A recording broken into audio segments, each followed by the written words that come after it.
Right now, Fox 5's Crime in the City. Here's what's happening. The NYPD is looking for 3 people who carried out a brazen burglary of a Midtown Manhattan jewelry store. Park Avenue is one of the most exclusive addresses in the world and usually considered a safe place for people who have a lot to lose. But all that changed early Saturday morning when a brazen robbery ring broke into this jewelry store and pulled off a $500,000 heist. In this surveillance video from the NYPD, you see the bold robbery crew kick and smash down a set of doors at Cellini on Park Avenue and East 56th Street. One uses a sledgehammer to break the final barrier. With their faces covered, they quickly push over jewelry cases. The suspect with a sledgehammer then breaks them open. This is not the first time that we've seen this in the city. There are several incidents of these smash and grab jewelry robberies, either at night or in broad daylight, and it just speaks to how bolden the criminals are right now. The robbery crew grabs the precious jewelry, estimated at a value of $500,000, and stuffs it into a black bag. Residents and business people here say, sadly, a brazen theft like this is a sign of the times. I think when you let people get away with the little things, it creates an atmosphere of lawlessness that makes people think it's easier to get away with the big things. Detectives work the scene, checking damage and also searching for clues. One lead will come from the jewelry itself and where the gems and pieces end up. You have to look at who is fencing that kind of jewelry. That type of high-end jewelry, there's only going to be maybe a handful of people on the East Coast that are going to be able to come up with that kind of money. Despite the fact that the robbers' faces were covered, other aids to the investigation will come from the cameras that saturate Midtown Manhattan. They have to circle in on the video surveillance in Midtown. It is very, very hard to move around Midtown without being caught on literally hundreds of cameras. Salento says traffic cameras and license plate readers will help detectives track down the getaway car. And once they have that, they'll be able to do forensic testing, which he believes will lead them to the suspects. A man accused of setting fire to a Bangladeshi restaurant in Queens earlier this month apparently told cops that the eatery botched his rice dish. The video speaks for itself. Authorities say suspect Chopel Norbu lit this Jackson Heights restaurant on fire after he says it mixed up his food order the previous night. If you don't like the food, you want to get refund, give him refund or give him different food. But not set the place on fire? Yeah, not set the place on fire because it make other people in danger. 2 employees were actually working downstairs in the Bangladeshi restaurant at Tidy Garden and Grill off Broadway and 73rd Street and had to be evacuated. The arson took place October 1st, with the suspect arrested after a 2-week joint manhunt by the FDNY and NYPD. The facade still burned. The manager tells Fox 5 the fire caused nearly $10,000 in damages and that repairs are still underway. Regulars have nothing but praise for the restaurant's staff. People is very nice, very sincere about this area. The Queens District Attorney's Office tells us they've done what they can with this case, but because this is the defendant's first time being arrested and it was for a 3rd-degree arson, he doesn't qualify for bail. For arson, I don't think he should be running around on the streets. Somebody burned something down like that, like maliciously, because he was mad at somebody, set the place on fire. I don't think he should be running around. The restaurant says the suspect, Chopel Norbu, is not a regular to their knowledge, and they hope they don't see him again. An 18-year-old has been arrested in the fatal shooting of a 15-year-old boy on a subway train in Queens. Police telling us tonight that this was not a random attack. They say that 2 groups of teens were on the train when they got into a verbal dispute that quickly escalated. One of the teens pulled out a gun and shot the other. A 15-year-old boy dead tonight after police say he was shot while on the train. Pulled into the station and the young man got shot. And then next thing you know, I just seen all the police pull up, and I seen the ambulance, and I seen them rush him to the ambulance and take him away. According to the NYPD, the shooting took place just after 3:40 p.m. They say 2 groups of teens were on a southbound A train when they got into a verbal dispute. That argument, police say, quickly escalated. This was not a random act of violence. There was definitely a dispute prior on the train leading to the station that escalated probably between the stations prior, 36th Street, 25th Street, and then it ended here. We believe that the shot was fired somewhere between 25th Street and Mott. right here. According to authorities, a single shot was fired, hitting the teen in the chest. Once the train pulled into the last stop, a Good Samaritan carried the victim out. Two transit officers who were patrolling the platform at the time rendered aid. The teen was rushed to Cohen's Children's Hospital, where he was pronounced dead. Whether this had any gang or crew nexus to it, that's an avenue that is definitely going to be explored, but that's still to be determined. This is the fourth murder in the transit system in the last 2 weeks, the 8th this year so far. The mayor and we have been working very closely. Police have been deployed more rapidly on our system over the last several months. We're told detectives are now looking at the surveillance video. There were numerous people on that train that may have seen or heard what transpired. We ask those individuals to contact our Crime Stoppers hotline at 1-800-577-TIPS. And speaking with passengers here tonight, they're definitely on edge, shocked and surprised. Now, as for a motive, that remains unclear tonight. A Queens man faces manslaughter charges after a fatal brawl in the New York City subway system. Just about 24 hours ago at this station, a fight broke out over a cell phone that fell onto the subway tracks. Now one man is dead and another is charged with manslaughter. And as the MTA tries to reassure riders during this crime surge, many riders we found are fending for themselves. Carlos, ¿por qué peleaste? 50-year-old Carlos Garcia was taken in handcuffs from the 110th Precinct in Queens by NYPD detectives to be booked on manslaughter charges. He's accused of recklessly causing the death of 48-year-old Heriberto Santana at the Roosevelt Avenue subway station during Monday evening's rush hour. Police say the victim bumped into Garcia on the platform and knocked his phone out of his hand and onto the tracks. When Santana refused to jump down on the tracks and retrieve it, they started fighting. Santana ended up on the tracks and was struck and killed by an oncoming train. It's crazy, man. I think it's real crazy what's going on in New York right now. It's scary that New York is turned into this. To reassure riders nervous with a 41.4% crime rate increase, MTA President Richard Davey took to the number 4 train to speak with police and conductors. He's asking them to announce when there's a police bureau in a station and wants police to spread out along platforms to be more visible. But sometimes even the presence of officers is not a deterrent to violent crime.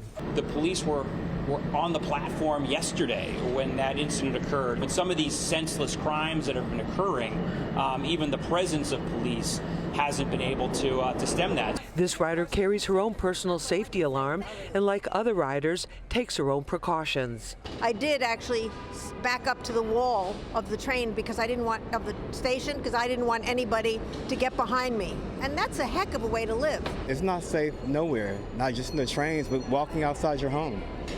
I'm always afraid when I get on the train, but I'm vigilant. Now, Garcia is expected to be arraigned at Queens Criminal Court.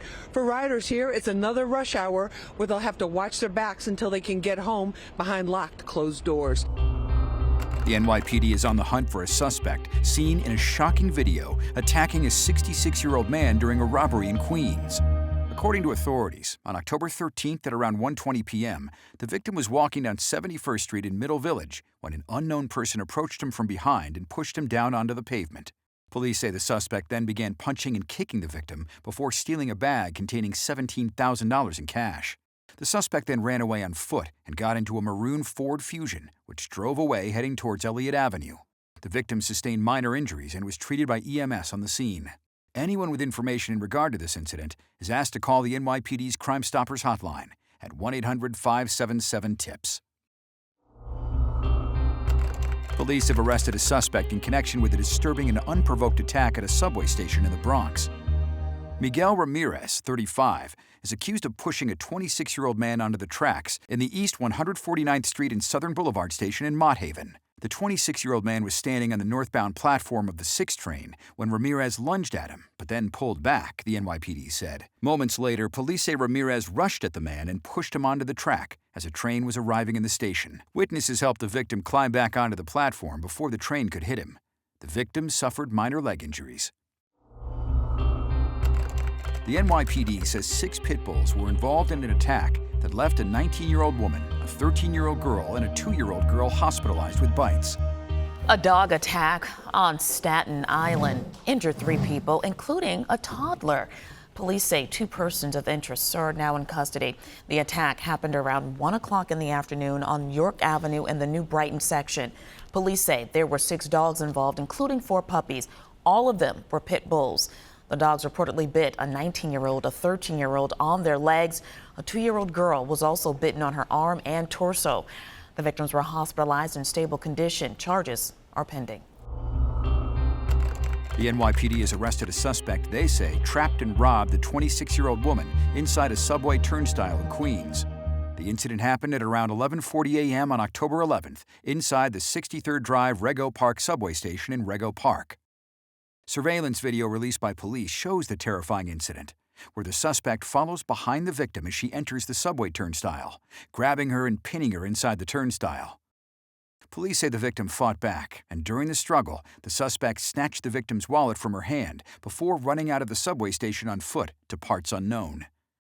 The NYPD announced they had arrested 61-year-old Renee Castellanos of Queens and charged him with grand larceny. A carjacking in the Bronx ended with an NYPD officer being injured, another cop opening fire, and the vehicle crashing. The 4 suspects remain on the loose. A lot of questions have yet to be answered, including whether this was an isolated incident or if it happens to be part of a larger pattern of car thefts. We do know, though, that the initial traffic stop, that altercation between police and the 4 suspects, happened a short while away from here. But where I'm standing, this area behind me, the scene that you see behind me, is ultimately where those suspects crashed the car and then abandoned it. Cops cordoned off this Bronx street corner with crime scene tape after a group of suspects wanted for stealing a car allegedly ran over an NYPD officer during a traffic stop, crashed the stolen vehicle, and then took off. Citizen-App video shows police activity and commotion at the intersection of Westchester and Elder Avenues, where members of the NYPD's Emergency Service Unit, Strategic Response Group, and canines all canvassed for evidence. Step back, step back. Investigators say 2 48th Precinct officers responded to a routine 911 call in the area at around 10:20 last night for a reported carjacking. When the duo arrived and walked over to a vehicle matching the description of the stolen car, a black Mercedes, the driver allegedly slammed on the gas and rammed right into one of the officers. The other cop opened fire at the car as the driver and 3 passengers sped off. It is not believed that anyone was hit by gunfire during the pursuit. According to police, the injured officer was taken to Jacoby Medical Center and is expected to recover from her injuries. But those 4 suspects, who police describe as men in their teens with dark complexions wearing all black clothing, have yet to be caught. The crashed black Mercedes, on the other hand, was later found just a few blocks away and remained on scene throughout the initial investigation. According to numbers released by the NYPD last week, car thefts in the 48th Precinct are up more than 56% this year to date, with 142 incidents reported in 2021 compared to 222 incidents reported in 2022. And according to those numbers, those statistics that I just mentioned, other crimes are also running rampant here in the 48th Precinct. Felony assaults, burglaries, and grand larcenies are all up between 32 and 37% this year to date. The tables were turned when an attacker was pepper sprayed after stabbing a man on a subway train. This is sort of the same story we've been telling you for seems like days or weeks now, but yes, with that twist, the tables were turned on this suspect, a suspect who is still on the loose. The victim was taken to the hospital in stable condition, and strap hangers here are left to wonder, could they be the next victim? Police say a 26-year-old man and woman, believed to be his girlfriend, were riding an Uptown 2 train late last night. As the train pulled into the 72nd Street Broadway station, another man approached. The 2 men exchanged words. The suspect then stabbed the 26-year-old man in the hand and leg with what police describe as a small kitchen knife, which they have not recovered. But the story does not end there. The woman pepper sprayed the suspect, who police say then fled onto an Uptown 1 train across the platform.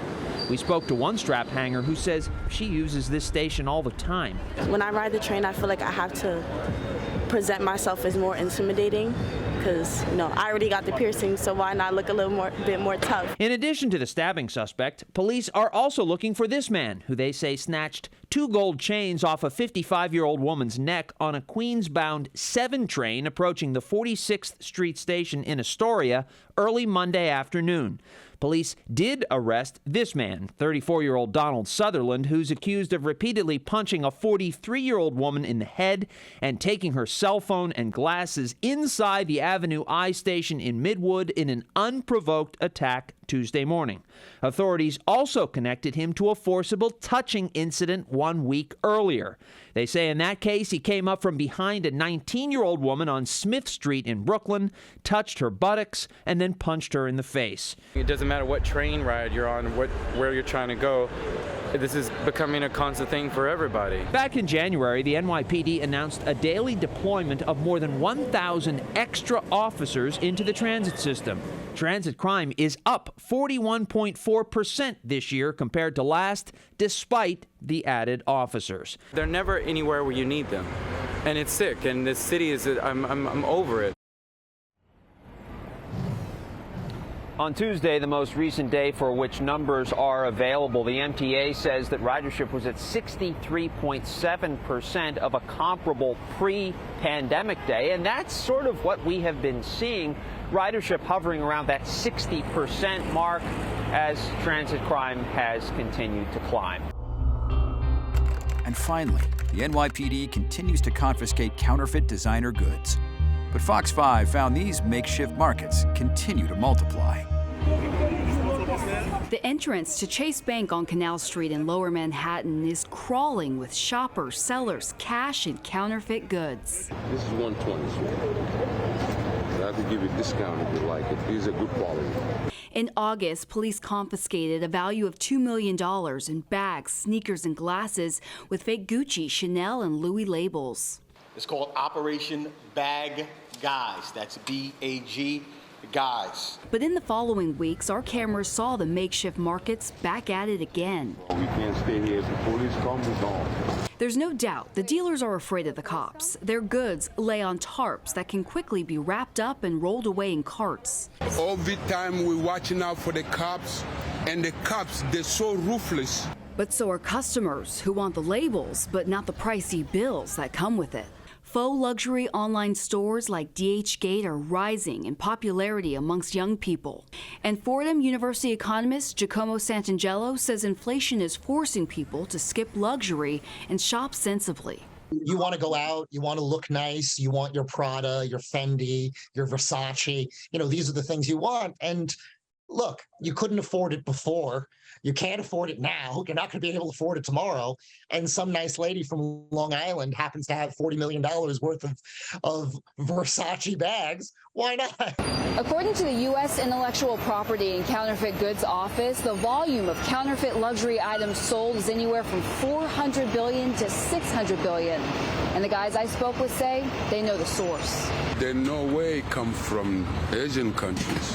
When they come here, we get it from them. So we're little guys. It's just like a big cartel. The police don't really have the ability to get the factories. And that's really part of the problem. That's this week's Crime in the City.